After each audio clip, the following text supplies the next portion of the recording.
تہجد کی نماز تک پہنچ جاؤ تو سمجھ لینا کہ اللہ کا بلاوا آیا ہے۔ وہ تم سے گزار کر ہی خود تک لاتا ہے، اور جب تم اس تک پہنچ جاتے ہو تو وہ تمہارے لیے انہیں دعاؤں کو وسیلہ بنا دیتا ہے جن کی قبولیت کا تمہیں گمان بھی نہیں ہوتا، اور اللہ جسے چن لیتا ہے اسے پاک کر دیتا ہے۔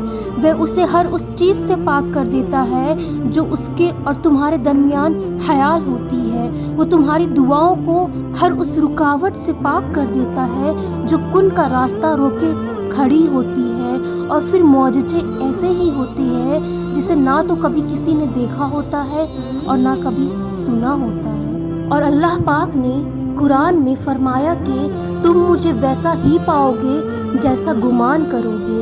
یہ ہم سب پڑھتے ہیں لیکن سمجھتے نہیں۔ تم جانتے ہو کہ حضرت موسیٰ علیہ السلام کے پیچھے فوج لگی ہوئی تھی، تب اللہ نے کیوں سمندر کو 2 حصوں میں بانٹ دیا؟ تم جانتے ہو کہ حضرت ابراہیم علیہ السلام کو آگ میں جانے کا حکم دیا گیا تو کیوں اس نے آگ کو ٹھنڈا کر دیا؟ تم جانتے ہو کہ کیوں اس نے حضرت یوسف علیہ السلام کو کنویں میں بھی پالا؟ کیا تم جانتے ہو کہ کیوں اس نے حضرت حاجرہ علیہ السلام کو صحرا میں بھی زمزم دیا؟ کیوں حضرت یونس علیہ السلام کو مچھلی کے پیٹ میں بھی محفوظ رکھا؟ کیوں حضرت زکریا علیہ السلام کو عمر کے آخری حصے میں بھی اولاد سے نوازا؟ کیا تم جانتے ہو یہ سارے معجزے کیسے ہوئے؟ کیونکہ ان سب میں ایک ہی چیز مساوا ہے، مطلب کامن ہے، اور وہ چیز ہے یقین، اللہ پر یقین، ایسا یقین جس کے بعد کوئی شک کی گنجائش ہی نہ ہو کہ کیا ہوگا اور کیسے ہوگا۔ ان میں سے کسی نے بھی ہمت نہیں ہاری، انہوں نے یقین رکھا کہ اللہ راستہ نکالے گا، اور دیکھو اللہ نے راستہ نکالا۔ وہ سب اس پر یقین رکھ کر آگے بڑھتے رہے، اور دیکھو رب نے بھی انہیں مایوس نہیں کیا۔ اور توکل تو یہ ہے کہ راستے نہ ہو اور تم کہو کہ اللہ راستے بنانے والا ہے، اور جب اس کا اچھا گمان رکھو گے تو یقیناً سب اچھا ہی پاؤ گے، اور پھر دیکھنا وہاں سے بھی راستہ نکلے گا جہاں سے تمہارا وہم اور گمان بھی نہیں ہوگا۔ سورہ کہف میں ایک سبق ہمارے لیے یہ بھی ہے کہ جب کچھ ایسا ہماری زندگی میں ہو رہا ہو جس کی سمجھ نہ آئے تو ہمیں صبر کر لینا چاہیے، کیونکہ ضروری نہیں ہر چیز کی حکمت فوراً ہی سمجھ آ جائے۔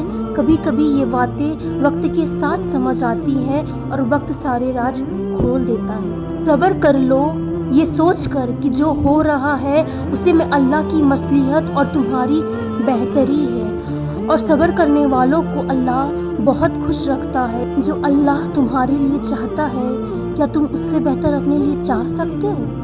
اگر سب کچھ فوراً ملنے لگے اور ہو بہو ویسے ہی ملنے لگے جیسا تم چاہتے ہو تو تمہیں کیسے پتہ چلے گا کہ جو چیز اللہ سے مانگ کر اور اللہ کو منا کر ملے اس چیز کا مزہ بن مانگے مل جانے سے نہیں ہوتی۔ جب تمہاری آنکھوں میں اتنی نیند ہوتی ہے، تم اپنی نیند کو چھوڑ کر اٹھتے ہو، اللہ سے سرگوشیاں کرتے ہو، اللہ سے باتیں کرتے ہو، اللہ کو اپنے دکھ بتاتے ہو، تو اس چیز کا مزہ تمہیں کیسے سمجھ میں آئے گا؟ وہ اللہ کی محبت تمہارے لیے، وہ اللہ کی چاہت تمہارے لیے تم کیسے سمجھو گے اگر تمہیں فوراً ہی سب کچھ مل جائے گا تو؟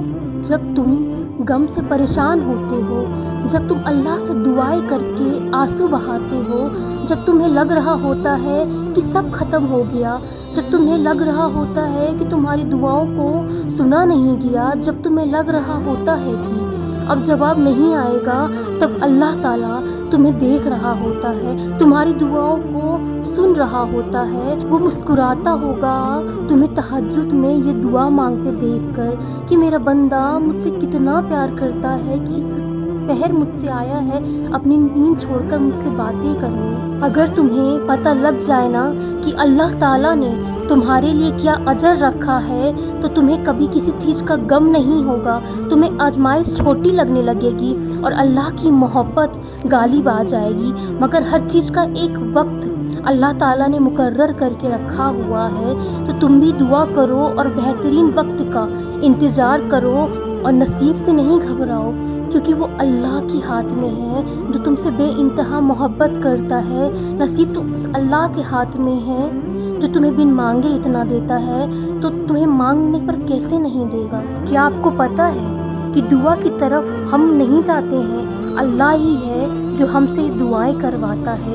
اگر اللہ نے آپ کے دل میں کسی چیز کی خواہش ڈالی ہے اور لب پر اس چیز کے لیے دعائیں لائی ہے تو سمجھ جائیں کہ وہ چیز آپ کے لیے بنی ہے۔ بس آپ کو صبر، یقین، انتظار اور آزمائش سے گزر کر وہاں تک پہنچنا ہے۔ اس رب کے حوالے سب معاملات کر دینے کا مطلب پتہ ہے کیا ہوتا ہے؟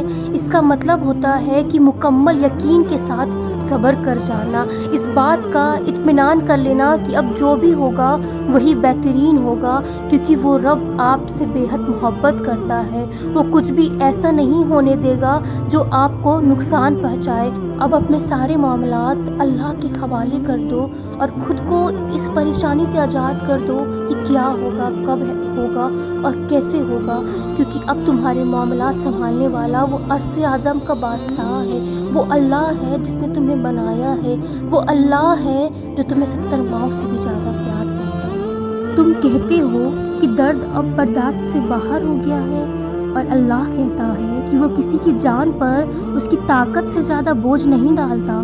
تم کہتے ہو کہ یا اللہ میں ہی کیوں، اور وہ کہتا ہے کیونکہ میں تم سے محبت کرتا ہوں، اور اللہ جن سے محبت کرتا ہے انہی کو تو آزمائش میں ڈالتا ہے۔